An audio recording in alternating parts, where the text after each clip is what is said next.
পালক পনির তো আপনারা অনেকেই ধাবাতে বা রেস্টুরেন্টে খেয়েছেন, কিন্তু বাড়িতে কি কখনো এইভাবে বানিয়ে দেখেছেন?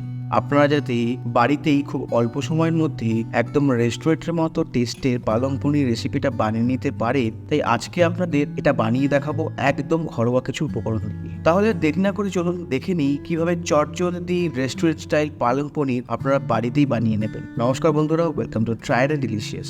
পালক পনিরটা বানানোর জন্য এখানে আমি নিয়ে নিয়েছি 250 গ্রাম বা 1 আটি পালং শাক, যার মধ্যে থেকে আমি ডাঁটিগুলোকে আগে থেকেই বাদ দিয়ে রেখেছি, কারণ এখানে শুধু পাতাগুলোই ব্যবহার করব আমরা। এবার একটা উঁচু প্যানে জল গরম হতে গ্যাসের ফ্লেমে বসিয়ে দেবো। জলটা ফুটে এলে এখন এর মধ্যে দিয়ে দেব আমাদের কেটে রাখা পালং শাকগুলো। এখানে আমি 2 মিনিটের জন্য শাকগুলোকে মিডিয়াম টু হাই ফ্লেমে ব্লাঞ্চ করে নেব। 2 মিনিট পর গ্যাসের ফ্লেমটা বন্ধ করে একটা স্ট্রেনার দিয়ে পালং শাকগুলোকে গরম জল থেকে তুলে ঠান্ডা আইস কোল্ড ওয়াটারে চুবিয়ে দেবো। এইভাবে ঠান্ডা জলে চুবিয়ে রাখলে পালং শাকের কালারটা ফেড হয় না। এরপর মিক্সারে শাকগুলোকে ঢেলে একটা ফাইন পেস্ট বানিয়ে নেব, ঠিক এইরকম।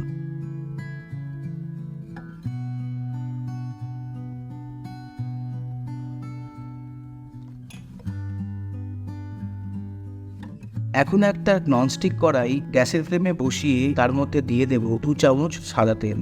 তেলটা গরম হয়ে এলে এর মধ্যে দিয়ে দেব একটা কেটে রাখা পেঁয়াজ। এখানে আমি পেঁয়াজগুলোকে জাস্ট 4টে টুকরো করে নিয়েছি।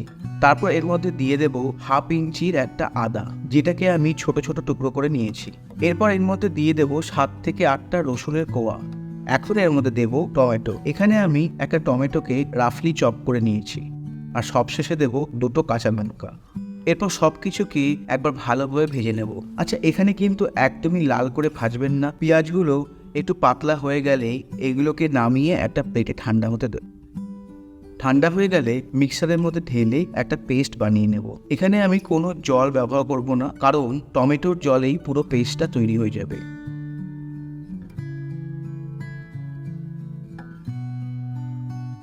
দেখুন, পেস্টটা ঠিক এইরকম কনসিস্টেন্সির হবে। এখন এই সেম কড়াইতেই আবার 2 চামচ সাদা তেল দিয়ে দেব। তেলটা গরম হয়ে গেলে এখন এর মধ্যে দিয়ে দেব 1/2 চা চামচ গোটা জিরে। তারপর দেব 1/2 চা চামচ হলুদ গুঁড়ো আর 1/2 চা চামচ শুকনো লঙ্কার গুঁড়ো। এখন এই সব কিছুকে একবার নেড়ে নেব। আচ্ছা, এখানে গ্যাসের ফ্লেমটা মিডিয়ামে রাখবেন। এরপর এর মধ্যে দিয়ে দেব আমাদের পেস্টটা। আচ্ছা, এখানে গ্যাসের ফ্লেমটাকে লোতে রাখবেন। আর বাকি যেটুকু পেস্ট মিক্সারের গায়ে লেগেছিল সেটাকেও আমি জল দিয়ে ভালো করে গুলে এর মধ্যে ঢেলে দেব। এখন পেস্টটাকে আর একবার ভালোভাবে কষিয়ে নেব।